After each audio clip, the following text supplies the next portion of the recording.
Israeli strikes in Beirut's southern suburbs left this branch of a Hezbollah-linked financial institution in ruins. And in other parts of Lebanon on Monday, similar scenes.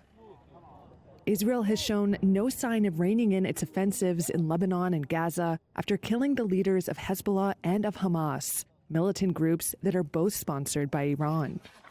In northern Gaza, residents and medics say Israeli military forces besieged shelters for displaced people, as well as hospitals.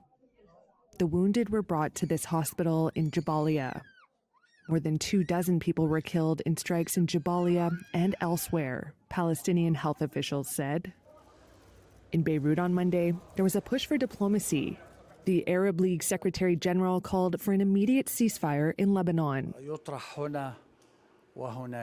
And U.S. Special Envoy Amos Hochstein said Washington is working on a formula to end the conflict between Israel and Hezbollah. He said it was not enough for both sides to commit to UN Resolution 1701, which ended the last round of conflict in 2006. 1701 was successful at ending the war in 2006.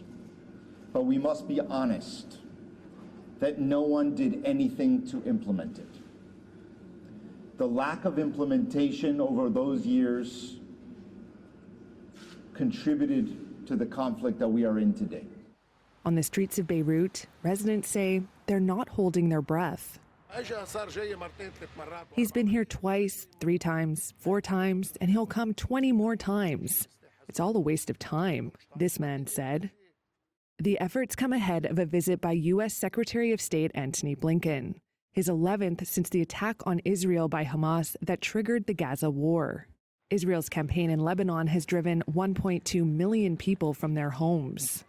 People had been sheltering at this abandoned hotel in Beirut until security forces moved in to evict them.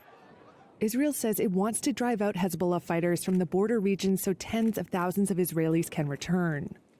They've been forced to flee over the past year due to cross-border fire from Hezbollah launched in solidarity with Palestinians.